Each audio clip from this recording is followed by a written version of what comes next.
இச்சபோட் சினிமாவில் என்ன இப்படியான நினச்சி பார்க்க போகிற முடியும் பார்த்தீங்கன்னா, பிக் பாஸ் சீசன் 8ஓட இப்போ லைவ் ஸ்ட்ரீமிங்கில் வந்து பார்த்திங்கன்னா, விஷாலுக்கும் அருணுக்கும் இடையில ஒரு கான்வர்சேஷன் வந்து நடந்துட்டு இருந்தது.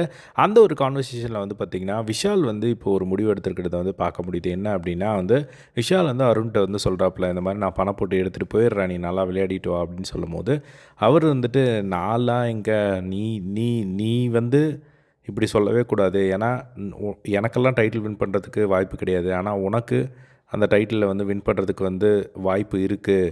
ஸோ நீ வந்து நல்லா ப்ளே பண்ணிவிட்டு வா, தயவு செஞ்சு பணப்பொட்டியெல்லாம் எடுக்காத அப்படின்னு சொல்லும்போது, உனக்கு எதுக்கு ஃபஸ்ட்டு பணப்பொட்டி அப்படிங்கிற மாதிரி கேட்குறாங்க. அதுக்கு வந்து விஷால் இருந்துட்டு, இல்லைடா எனக்கு எங்கள் அப்பாவுக்கு பணம் கொடுக்கணும், அதனால தான் நான் எடுக்கணும்னு நினைக்கிறேன் அப்படிங்கிற மாதிரி வந்து விஷால் சொல்லிட்டு இருந்ததை வந்து பார்க்க முடிஞ்சுது. எனக்கு தெரிஞ்சு விஷாலுக்கு வந்து தெரிஞ்சிருச்சுன்னு நினைக்கிறேன். ஏன்னா இந்த இடத்துல அவர் பெருசாக ஒரு பெரிய இன்வால்மெண்ட்டும் வந்து கொடுத்ததில்ல.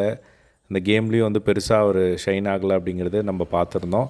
ஸோ அதனால் சரி, ஆக்சுவலாக இப்போது இந்த பிக் பாஸ் பொறுத்தவரையும் 2 பேர் தான் வந்து வெளியே நல்லா தெரிவாங்க. ஒன்று வின்னர், இன்னொன்று வந்து ரன்னர் கூட தெரிய மாட்டாங்க.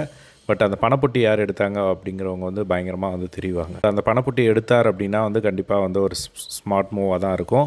ஸோ அதை அவர் பண்ண போகிறாரா இல்லையா அப்படிங்கிறத வெயிட் பண்ணி வந்து பார்க்கலாம்.